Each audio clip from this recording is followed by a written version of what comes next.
Bonsoir à tous. Un homme est décédé hier soir route du Noirmont sur la commune des Rousses dans le Jura. Une voiture a fait une sortie de route à l'arrivée des secours. L'homme âgé de 60 ans n'a pas pu être réanimé. Et puis quelques heures plus tôt, hier vers 16h, un autre accident s'est produit dans le Doubs. 6 personnes ont été blessées lors d'un choc frontal entre deux voitures. Parmi elles, des bébés jumeaux d'à peine 1 an. Ils ont été transportés en pédiatrie au CHU de Besançon avec leurs parents. Aucun blessé grave à déplorer malgré la violence du choc. À noter que tous les airbags se sont déclenchés. 400 personnes ont manifesté hier à Dijon. Ils protestent contre le futur centre de rétention administrative à Longwy. Il sera construit sur l'ancienne base aérienne 102, un lieu d'enfermement pour des personnes étrangères en situation irrégulière et sous le coup d'une OQTF. Les manifestants dénoncent l'inhumanité de ces centres. À ce jour, la France compte 26 CRA et le gouvernement projette d'en construire 10 de plus.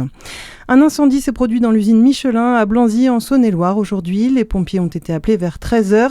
Le feu proviendrait d'une surchauffe du noir de carbone, une poudre industrielle très inflammable utilisée dans la fabrication des pneus. Un autre incendie avait déjà eu lieu dans le même hangar en décembre dernier.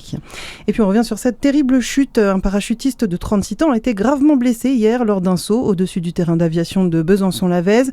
L'homme a raté son atterrissage. Il a été hospitalisé dans un état grave, mais son pronostic vital n'est pas engagé. Dans l'actualité également, fin de la menace à Colombes dans les Hauts-de-Seine. La bombe de la Seconde Guerre mondiale découverte il y a 10 jours a été détruite cet après-midi par une explosion souterraine. L'opération de déminage avait débuté en milieu de matinée, mais les experts n'avaient pas réussi à désamorcer le dispositif. Près de 15 000 habitants avaient été évacués du quartier.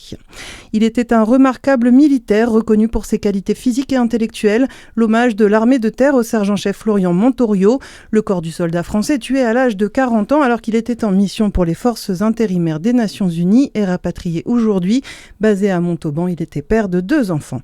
Voilà pour l'actualité. Bonne fin de journée sur Fréquence Plus.